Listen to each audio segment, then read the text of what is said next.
நான் வந்து காலை உணவு திட்டத்தில் வேலை பார்த்துருந்தேன். டிவிக்கில் செயல்படுறேன்னு வேலையை விட்டு எடுத்துட்டாங்க என்ன.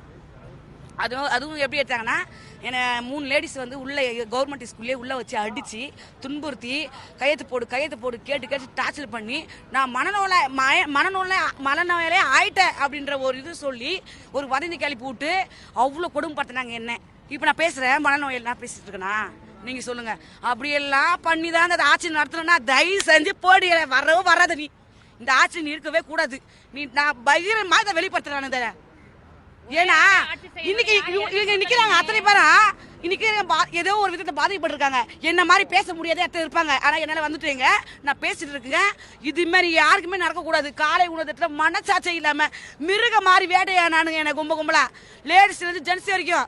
ஏன் நான் வேலை செய்யக்கூடாது? டிவி கட்சியில இருந்து நான் வேலை செய்யக்கூடாதா? 1.5 வருஷம் வேலை பார்த்தேன். அதே மாதிரி இன்னொரு விஷயம், என் பேர் நதியா, மரக்காணத்துல குறும்புற எங்க ஊரு. கவர்மெண்ட் எங்கள் ஊர் ஸ்கூல் கவர்மெண்ட் ஸ்கூலு ஊராட்சி ஒன்றிய தொடக்கப்பள்ளி, அதில் தான் வேலை பார்த்தேன். டிவி கேள்வி எச்எம் என்ன கொடுமை பார்த்தா எச்எம் என்ன. என் குழந்தைய அங்கே படிக்க வைக்கல, டிசி வாங்கி போயிடுன்ட்டாரு. டிசி வாங்கி வேற ஸ்கூல் சேர்த்துட்டேன் என் பொண்ணை.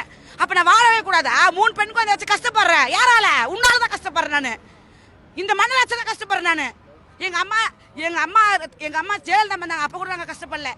இந்த மன்னராட்சி டிஎம்கே கட்சி வந்த பிறகு நாங்கள் கஷ்டப்படுறோம். சத்தியமா இது உண்மை. இது அதே மாதிரி நாங்களாவது உறுப்பினரை வந்து ஒவ்வொரு இடத்துல வந்து கரெக்டான முறையில நாங்க வந்து இது பண்றோம், சர்வீஸ் பண்ணிட்டு இருக்கோம் ஒவ்வொருத்தரா.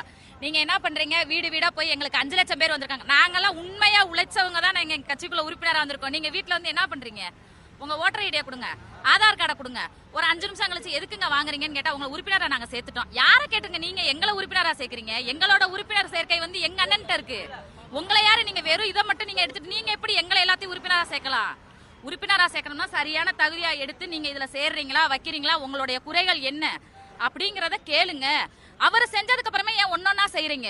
இதுல வேற அவரை சொல்லிக்கிறீங்க. எங்களை பார்த்து நீங்க தாங்க எங்களை பார்த்து காப்பி அடிச்சுக்கிட்டு இருக்கீங்க. எங்க அண்ணனை பார்த்து ஒரு செயலும் நீங்க தான் காப்பி அடிச்சுக்கிட்டு இருக்கீங்க. நாங்க உங்களை பார்த்து காப்பி அடிக்கல.